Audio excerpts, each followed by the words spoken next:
Professeur Didier Raoult, bonjour. Bonjour. Ça vient de tomber, d'ailleurs c'est intéressant, la progression en 3 jours. D'abord l'étude de Lancet, dont il aurait beaucoup à dire, effectivement. Ensuite, l'OMS, les recommandations de l'OMS. Ensuite, les recommandations suite à Olivier Véran et le Haut Conseil de la Santé publique. Et enfin, là, un décret au journal officiel qui vient de sortir, proclame l'abrogation des dispositions dérogatoires autorisant la prescription de l'hydroxychloroquine contre le Covid-19 à l'hôpital en France. Déjà qu'on l'avait cantonné à l'hôpital, et bien maintenant, on dit, ah non, même l'hôpital, on n'y touche plus, les médecins ne devaient plus y toucher. Professeur Raoult, qu'est-ce que c'est ? C'est une chasse aux sorcières ? C'est quoi ? C'est un effet domino ? C'est quoi ? Je sais pas, c'est complexe. Si vous voulez, il y a une... D'abord, je trouve que dans cette situation, mais comme dans la plupart des situations de crise, et comme en général, si vous voulez, les réactions, l'enchaînement des réactions politiques et médiatiques est trop rapide pour pouvoir avoir une analyse intelligente et sereine des choses. Bon, c'est le monde tel qu'il est. Hein. Les gens ont l'impression d'être pris en retard, d'être en retard s'ils n'ont pas pris une décision sous le coup de l'émotion. Donc moi qui suis pas très émotif, ça me touche pas, ça m'est égal. Il y a mais il y a des choses qui sont bien sûr, comme dans toutes les crises, extrêmement intéressantes à réanalyser a posteriori. C'est ce qu'on veut faire, oui. Il y a eu là, qui était anticipé et qui avait d'ailleurs été noté par les gens qui sont eux-mêmes dans cette situation, la direction et l'orientation des très grands journaux scientifiques qui sont devenus des machines financières colossales, et de moins en moins lucides scientifiquement, et sont en train de subir un peu la même chose que la presse tout court, c'est-à-dire la concurrence d'une part considérable de l'Inde et de l'Extrême-Orient sur les publications scientifiques, d'une part, et d'autre part sur les publications, ce que nous on appelle préprint, c'est-à-dire mises sur des sites sans peer review, qui peuvent avoir un niveau de citation maintenant et de diffusion qui est considérable à celle des grands journaux. Donc il y a dans tous ces grands journaux une fébrilité étonnante, et c'est vrai que cette fébrilité et ces choix tactiques amènent à là comme ailleurs, à une remise en cause de la crédibilité d'un certain nombre de choses. Pour moi, le New England était un très grand journal. Honnêtement, la première publication sur le Remdesivir, c'est une chose qui ne serait pas passée dans un journal de très très bas niveau avec une évaluation correcte. Vous vous rendez compte, on dit qu'avec parmi les gens perfusés, il y en a 8 qui ont disparu. Il y en a la moitié dont on ne sait pas ce qu'ils sont devenus au bout de 20 jours. Je rappelle que le Remdesivir, c'était le médicament présenté par les laboratoires Gilead et que l'OMS avait recommandé en mars, d'ailleurs. Il faut se rappeler, à un moment donné. Oui, sans qu'il y ait d'ailleurs à cette époque le moins de patients inclus. Donc c'était recommandé par l'OMS sans aucune expérience clinique. Ensuite, si vous voulez, il y a eu 2 études qui sont sorties très sérieuses, faites par les Chinois sur le Remdesivir et sur l'Opinavir, qui était l'autre antiviral qui ne marchait ni l'un ni l'autre. Des énormes études randomisées qui ne marchent ni l'un ni l'autre. Et ensuite, c'est vrai qu'il existe un tri, voire une manipulation des données dans des grands journaux comme le Lancet ou British Medical Journal, qui sont inquiétantes. Je vais donner 2 exemples. Dans le British Medical Journal, il y avait un article qui avait été publié par un groupe chinois en préprint, où il y avait 2 paragraphes qui montraient qu'il y avait une efficacité supérieure de l'hydroxychloroquine sur le placebo. Une sur la qualité de vie et l'autre sur un des marqueurs qu'on a de gravité. Et l'édition définitive qui a été publiée dans le British Medical Journal a fait sauter ces 2 paragraphes qui ont disparu, donc de la version finale. Carrément. La deuxième chose, c'est qu'il y a une publication qui a été faite par des Français avec un méthodologiste qui est célèbre parce qu'il était célèbre dans l'histoire du Mediator, qui a refusé de tester le groupe dans lequel il y avait azithromycine et hydroxychloroquine, et sur lequel il y avait 15 malades, 0 passage en réanimation, 0 mort, La différence pour n'importe quel étudiant qui est capable de faire de la statistique était significativement différente, mais l'équipe a refusé de l'évaluer parce que ça ne faisait pas partie des objectifs prioritaires. Or, c'est le papier qui a été le plus cité de tout le traitement au monde, cité plus de 900 fois dans la littérature, c'est le papier que nous avons fait sur l'azithromycine et l'hydroxychloroquine. Donc, si c'est de la négligence, c'est une négligence extrêmement coupable, ou c'est pire que ça. Donc, pareil pour le Lancet, moi j'ai été amené à reviewer un papier qui avait été aussi publié en préprint, dans lequel tous les rhumatologues du monde avaient été interrogés. Et donc tous ces rhumatologues du monde avaient été interrogés parce que vous savez que le plaquenil, c'est les rhumatologues qui l'utilisent pour une maladie qui s'appelle beaucoup la polyarthrite rhumatoïde du lupus depuis des années. Et donc ils ont collecté plus de 900 000 observations de gens traités par de l'hydroxychloroquine pendant plusieurs années, et ils ont comparé ça à un groupe témoin de gens qui étaient traités par un sulfamide en comparaison avec 350 000 cas. On ne peut pas avoir une étude supérieure à ça. Eh bien, il n'y a aucun accident cardiaque supplémentaire chez les gens qui ont été traités par hydroxychloroquine chez 900 000 personnes. Et ce papier, moi je l'ai évalué, j'ai donné un avis favorable, et il a été rejeté par le Lancet. Donc on a l'impression quand même que tout ce qui est favorable à l'hydroxychloroquine est rejeté, et tout ce qui est défavorable est gardé. Quant à ce dernier papier du Lancet, je ne sais pas non plus. Il faut vous dire que j'ai été rédacteur en chef d'un certain nombre de journaux scientifiques, et je fais partie de l'éditorial board de la plupart des journaux scientifiques qui parlent des maladies infectieuses. Donc je passe mon temps à reviewer et à choisir des papiers. Ce papier, je l'aurais rejeté immédiatement sans revue. C'est un papier dans lequel on vous dit qu'il y a 98 000 personnes qui ont été collectées et il n'y a pas un hôpital qui est cité comme ayant donné ces données. Donc il n'y a aucune source, aucune donnée vérifiable. Et il y a quelque chose qui est il y a deux choses qui sont extrêmement étonnantes dans ce papier. La première, c'est qu'il y a une figure sur laquelle on donne toutes les données caractéristiques des malades, c'est-à-dire leur âge, leur sexe, s'ils fument du tabac, s'ils sont obèses, s'ils ont du diabète, etc. Et ce qui est extraordinaire, ils disent qu'ils ont des patients de 5 continents, et si vous regardez ces données, elles sont toutes les mêmes pour les 5 continents. C'est-à-dire qu'il y a autant de tabagiques en Asie qu'en Afrique. Ce qui même proportion, vous voulez dire même proportion? Même proportion. C'est juste étrange. Il y a autant d'obèses en Afrique qu'en Amérique, autant de fumeurs en Chine qu'en Afrique. Vous savez, je ne le crois pas, ça, parce que comme médecin, je vois les malades, comme je suis allé dans ces pays, si vous voulez, ça n'est pas mon expérience. Donc je ne crois pas. Et comme c'est juste 4 médecins qui ne citent aucun médecin, qui ne remercient aucun médecin, aucun hôpital, je me demande si ça n'est pas entièrement construit informatiquement. C'est une véritable question. Avec du big data. C'est même, au début, je pensais que c'est du big data. Là, je pense que c'est rien, que c'est purement informatique. Je ne suis pas sûr que ça existe réellement. Et donc, ce que je vous dis est très sérieux. Et parce que je ne peux pas croire, voyez-vous, ici, nous, on a une série de 4000 cas qui vient d'être rejetée sans revue par le Lancet. Peu importe, on le publiera ailleurs, mais ça nous intéressait d'envoyer dans le Lancet d'abord pour voir ce qui se passe. 4000 personnes, on n'a aucun de ces accidents cardiaques, mais nous, chacun de ces malades ont été vus par quelqu'un de l'équipe qui signe l'article, vous voyez, qui est présent dans l'article et qui a approuvé l'article. Comment vous pouvez avoir 4000 malades d'un côté qui n'ont aucun accident cardiaque, d'accord, et comment vous pouvez avoir de l'autre côté 8% d'accidents cardiaques mortels? C'est pas possible. Il y a quelque chose qui est profond, ou c'est pas les mêmes médicaments que nous qu'ils ont, ou dans ces études, de toute manière, ils ne donnent pas la dose. Et puis, voilà, j'allais vous dire ça, professeur Raoult, c'est peut-être pas les mêmes doses, ils ont peut-être surdosé, enfin je ne sais pas. Mais... Non, on ne sait pas ce qu'ils font. Non, donc, si vous voulez, c'est une étude, on ne sait pas ce qu'ils font, on ne connaît pas leur dose, on ne connaît pas la durée, on ne connaît pas l'hôpital dans lequel ça s'est passé. C'est quelque chose qui est totalement étrange. Donc, on a fait, du coup, ce que nous, on appelle une méta-analyse, si vous voulez, en mettant d'un côté les études, si vous voulez, qui ont été des études randomisées ou observationnelles, c'est-à-dire sans randomisation, mais faites par des médecins qui ont pris en charge leurs malades, et d'autre part les analyses de big data. Et alors c'est très intéressant parce qu'il se passe quelque chose qui est impossible théoriquement, c'est-à-dire que ils sont soit tous d'un côté, pro-chloroquine, soit tous de l'autre, contre chloroquine. D'accord.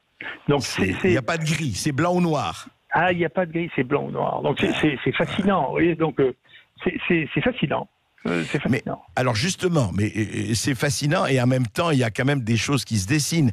À partir de ce Lancet, de cette étude que vous avez analysée, dont vous avez montré les failles, et vous n'êtes pas le seul, parce que beaucoup de gens s'y sont attelés et on a vu cela, eh bien, là-dessus, l'OMS dit hydroxychloroquine, terminé. Le ministère de la Santé dit hydroxychloroquine, à partir de là, tout de suite, je déclenche l'alerte rouge. Et enfin, le Haut Conseil de la Santé publique interdit. Alors, interdit, ça veut dire quoi? Ça veut dire, en fait, professeur Raoult, que personne n'aura le droit, pour le Covid-19, évidemment, on n'aime pas interdire pour le lupus et la polyarthrite, mais pour le Covid-19, on ne pourra plus utiliser un médecin, n'importe, utiliser l'hydroxychloroquine? Ça ne veut pas vraiment dire ça, parce que ça serait revenir sur la liberté de prescription des médecins qui est toujours individuelle et qui est toujours l'objet d'un rapport entre un médecin et son malade. Donc c'est plus ambigu que ça. Ouais. Ça veut dire qu'on n'a pas le droit de le recommander.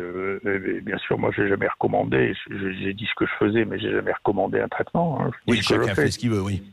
Et ensuite, chacun fait ce qu'il veut. Simplement, les gens qui ont le droit de prescrire ça, il y a une liste limitative qui n'est pas très limitative d'ailleurs, des gens qui ont le droit de prescrire ces médicaments, et les médecins généralistes ont le droit de poursuivre les ordonnances qui ont été réalisées par ces médecins spécialistes. Donc, ça change rien, à votre avis, ça change rien ou pas? À mon avis, ça change pas grand-chose, d'autant que, pour vous dire la vérité, des cas de Covid-19, il n'y en a plus beaucoup. Hein. Donc, si vous voulez, ça me paraît... encore une fois, hein, moi j'ai dit souvent, je voudrais pas. J'ai eu l'occasion de voir de près un ministre de la Santé, oui. De voir d'un peu plus loin des autres. Je voudrais pas être ministre de la Santé parce que je trouve que c'est un métier impossible. Hein, c'est un métier très difficile et donc je plains tous les gens qui font ce métier-là parce que vous devez répondre à trop de sollicitations. Moi j'ai vu il y a des cabinets qui disent il faut vous protéger, Monsieur le Ministre, et qui parfois le noient au lieu de le protéger. Si vous voulez, il faut prendre des décisions très rapides parce qu'il y a une pression médiatique considérable, en particulier sur tout ce qui touche la santé. Donc honnêtement, le temps, cette crise révèle un grand nombre de choses et le temps va passer, on verra bien, on fera bien le point de tout ça. Juste un mot, mais derrière tout cela quand même, professeur Raoult, est-ce qu'il n'y a pas aussi, il faut quand même en parler, l'ombre, je dis pas ça par stigmatisation, mais enfin, les laboratoires, les recherches de vaccins, etc. Et quand vous dites, et vous l'avez dit, attendez, là, vous avez dit d'abord la pandémie, elle va diminuer, voire disparaître. Et puis, est-ce qu'on a vraiment, aujourd'hui, tout le monde parle du vaccin, enfin, tout le monde, beaucoup de gens, et alors là aussi, c'est prédiction ou pas, est-ce que c'est l'horizon du vaccin? La ministre des Sports a dit, d'ailleurs, on ne pourra pas reprendre, juste un mot, c'est un exemple, les activités sportives si on n'a pas de vaccin. Vraiment complètement. Votre opinion là-dessus? Nous verrons, mais nous on a des données extrêmement intéressantes sur la question de la vaccination dont je parlerai un peu plus tard parce que ces données ne sont pas complètes. Mais encore une fois, de réfléchir sans savoir est idiot. Donc il faut, ça a été une des discordances qu'il y a eu avec le comité scientifique Reacting, là, qui était, parce que le comité scientifique là, qui est en cause, c'est juste le Reacting, hein, c'est la même chose qu'avant, qui, de mon point de vue, n'est pas compétent pour poser ces questions-là. C'est de ne pas mettre en place un vrai conseil scientifique, mais en place les études pour réfléchir.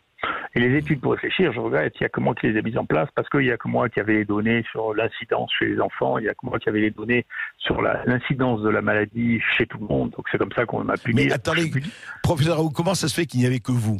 Expliquez-moi.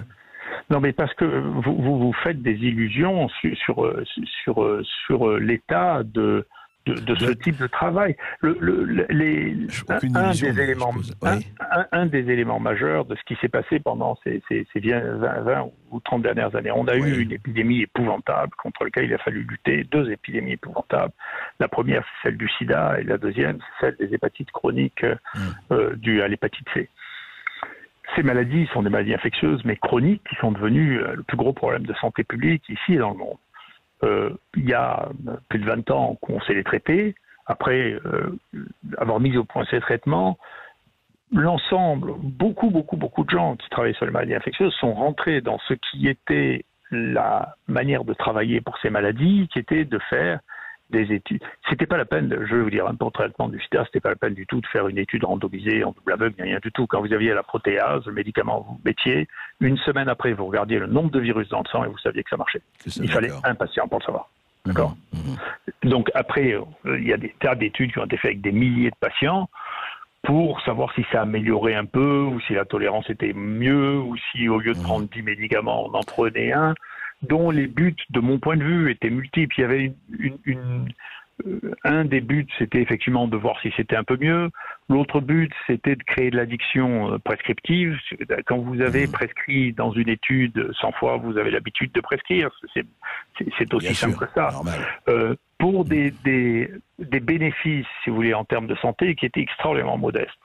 Donc, mais ce sont des habitudes très, très, très lourdes. Et ça veut dire que les gens se sont démunis de leur capacité à créer eux-mêmes des stratégies thérapeutiques parce qu'ils ont délégué la stratégie pour faire les essais thérapeutiques à l'industrie pharmaceutique. Et donc, c'est une vraie question. La deuxième vraie question, c'est finalement, si vous regardez avec une analyse critique, pour laquelle je vais peut-être vous choquer, ces nouveaux les nouveaux traitements qui sont mis en place, pour lesquels on fait ces énormes études, est-ce qu'ils modifient l'espérance de vie? Et la réponse, c'est probablement pas du tout. Il reste des niches. Vous savez, on est à 80 ans d'espérance de vie. Il reste des niches sur lesquelles on a besoin de médicaments qui seront expérimentés à titre compassionnel. De toute manière, c'est des cancers rapides chez les jeunes. Mais pour l'allongement de la vie, non. C'est ça, vous voulez dire. Pour l'allongement de la vie, vous savez, on plafonne depuis un certain temps, et donc on ne va pas vivre 120 ans. Et deuxièmement, ce qui est très frappant, dans le cadre de ça, des nouveaux médicaments, c'est de voir que les pays pauvres nous rattrapent, que certains d'entre eux ont dépassé les plus grands pays. Vous savez, les États-Unis est un des pays dans lequel l'espérance de vie n'est pas très bonne. C'est moins bon que Cuba, c'est moins bon que le Kerala, qui est au sud de l'Inde. Donc il y a quand même... C'est paradoxal. Ça n'est plus paradoxal. C'est une question très intéressante qui veut dire, en réalité, ils n'ont pas besoin des derniers médicaments. Avec les médicaments génériques, ils font aussi bien que nous. Et donc, il y a une question quand même. C'est même eux qui les produisent, les médicaments. C'est que votre bithérapie, elle coûte pas cher. Eh oui, elle coûte pratiquement rien. C'est grave ça, professeur Raoult, quand même. Quand on est en train de tester et qu'on se dit qu'il y a 7 milliards de patients potentiels, soit pour un vaccin, soit pour une bithérapie, soit pour une trithérapie, soit pour autre chose, et que quelqu'un arrive en nous disant, vous savez, moi j'ai quelque chose, et puis qu'effectivement un certain nombre de pays, on va pas citer l'Amérique, l'URSS, le Sénégal, enfin l'URSS, la Russie, le Sénégal et autres, et que vous allez dire, oui, mais écoutez, voilà, il y a des médecins génériques, des médicaments génériques et on les a. Vous ne croyez pas que là, quand même, il y a un problème qui n'est pas mince? Oui, c'est le même, mais si vous voulez, derrière le fait que, bien entendu, ça coûte très peu d'argent, il y a aussi le fait que, plus profondément que ça, c'est une remise en cause de notre modèle de développement, en particulier dans le domaine de la santé. C'est plus de la recherche, vous voyez, c'est juste de la prestation de service, vous voyez. Donc il y a une question de fond là qui se pose. Et quand vous avez des générations qui ont été éduquées à la prestation de service méthodologique, si vous voulez, de leur dire non, il va falloir penser par soi-même, observer par soi-même et refaire les choses, c'est un changement de modèle. Et c'est dommage, parce que moi je souhaite beaucoup que les gens se remettent à la recherche observationnelle, parce que on vit une époque de découverte absolument exceptionnelle. C'est pour ça que ça m'ennuie. C'est tout l'Extrême-Orient qui est en train de prendre la première place au monde dans la découverte, en particulier des nouveaux microbes. Et c'est dommage. Et l'Europe stagne, enfin je parle même pas de la France, mais l'Europe est en arrière, très en stagnation là-dessus. Si vous voulez, quand on voit la manière dont les choses sont déroulées, nous, je vous rassure, nous on va très bien. Nous, en France et en particulier, nous à Marseille, on va très bien. On est en concurrence avec eux, on est en compétition avec eux, mais on utilise les mêmes outils. Les seuls qui utilisent les mêmes outils, c'est une course en avant technologique. L'utilisation d'avoir tout sur place pour pouvoir faire les choses, il n'y a que les Chinois et nous. Mais si vous voulez, moi je me rappelle, une des raisons de la construction de l'IHU, j'étais allé à Shanghai en 2005, ils avaient construit en 2 ans un énorme institut à Shanghai pour répondre à l'épidémie de SARS. Eh bien, c'est 10 fois mon IHU, et mieux équipé que moi. D'accord. Et donc, ils ont des scanners dans leur hôpital, ils ont des blocs opératoires en P3 dans leur hôpital, ils ont des conditions de travail et des chambres qu'ils avaient en 2005, qui sont exceptionnelles. Moi, c'est ce qui m'a relancé dans l'idée qu'il fallait qu'au moins il y en ait un en France, qu'on puisse avoir un endroit dans lequel on tout pourrait regrouper. Oui, et puis c'est ce qui répond à votre question sur qui c'est qui peut faire des études, c'est-à-dire qui c'est qui peut. Nous, on nous a demandé, on pouvait faire, on a fait jusqu'à 4000, mais on pouvait faire 5000 tests par jour. Et où est-ce qu'on peut faire, dans quel endroit en France on peut faire 5000 tests par jour sur une maladie nouvelle? Donc il faut bien qu'il y ait des sites pour ça, pour le faire. C'est pas les hôpitaux qui font les choses ordinaires. Vous voyez. C'est qu'on dit si c'est pas randomisé, ça vaut rien. C'est pas possible. Oui, vous comprenez. Il a fait ça, mais il aurait pu le faire. Pourquoi il fait pas son protocole? Mais pas seulement vous, mais les tas de gens. Alors quand c'est randomisé, et c'est vrai sur l'histoire de Lancet, on revient à ça. Quand on sait, pardon, vous le dites pas, mais moi je peux le dire. Enfin, vous le savez aussi, que les 4 auteurs de la grande étude de Lancet, pour lesquels on a déclenché l'artillerie lourde, sont 4 auteurs qui ont des liens très précis, profonds avec les laboratoires. Et pourquoi pas? Mais encore faut-il le savoir et le dire. Non, mais si vous voulez, l'étude du Lancet n'est pas du tout une étude randomisée. La commentaire, vous savez, c'est des commentaires ad hoc, ça. Ouais. Elle n'est pas plus randomisée que la mienne, c'est une étude observationnelle. Elle est même moins que la mienne, c'est une étude comparative non randomisée, c'est-à-dire que ils ont pris les observations. Je ne sais où ils les ont inventées, j'en sais rien, un peu j'ai des doutes, à droite et à gauche, et ils ont dit, écoutez, voilà, on les compare les unes aux autres, mais c'est absolument pas randomisé. Celle-là, personne ne trouve à y redire parce qu'elle va dans le sens. Encore une fois, l'idée que la science est indépendante de la pensée de la société, c'est une grande fantaisie, c'est pas vrai. Enfin, c'est ça depuis Galilée, vous savez ça. Enfin. Oui, non, mais c'est amusant. Honnêtement, je trouve ça amusant. Je pense qu'une des grandes parties de la sélectivité qui est très, très, très, très brutale et très objective que je vous ai donnée pour le Lancet, que j'avais jamais vu jusqu'à ce point-là, est liée au fait que, pour des raisons qui m'échappent, Trump a dit qu'il était pour l'hydroxychloroquine et que le Lancet est férocement contre Trump. Donc, je vois ça, j'observe pas ça, pas qu'ici. Moi, je pense qu'une partie du feu est due aux médicaments dont on parle. Il faut savoir que le capital de Gilead, qui est le médicament qui était le plus en cause, c'est le même capital que celui de Elsevier, qui est le plus gros publieur scientifique du monde. Voilà. Donc c'est Vanguard et BlackRock quand même. Donc c'est une partie du phénomène. Je ne sais pas ce qu'elle constitue comme partie.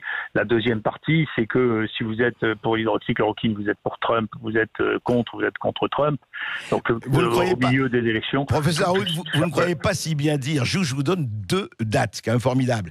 19 mars, Trump dit l'hydroxychloroquine, c'est très très bien, je recommande et tout ça.